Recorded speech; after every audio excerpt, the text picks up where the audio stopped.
Sa ibang balita, malaki ang pasasalamat ng mga mananahi ng Binacol dahil sa mga natanggap nilang kagamitan mula sa pamahalaan. Sinimulan na rin sa Sarat, Ilocos Norte ang Binacol Festival para sa dagdag na kita ng mga residente. Yan ang sentro ng balita ni Rani Dorilag.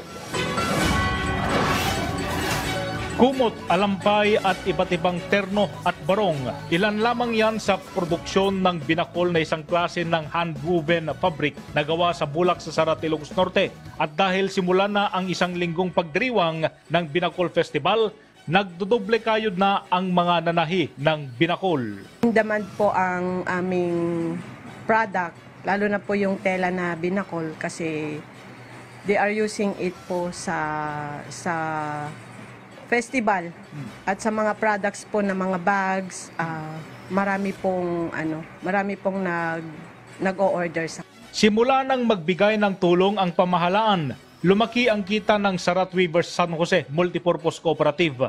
Sa tulong ng DTI, DOST at DAR, nabigyan ng electric sewing machine, pedal loom o pangablan, sinulid at libreng trainings ang kooperatiba.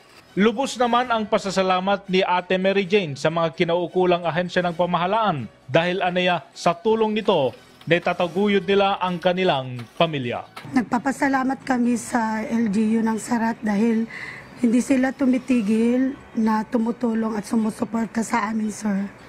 Dahil pag may mga trade fair, sila yung gumagabay sa amin, sir. Mula sa PBS Radyo Pilipinas Lawag, Rani Dorilag.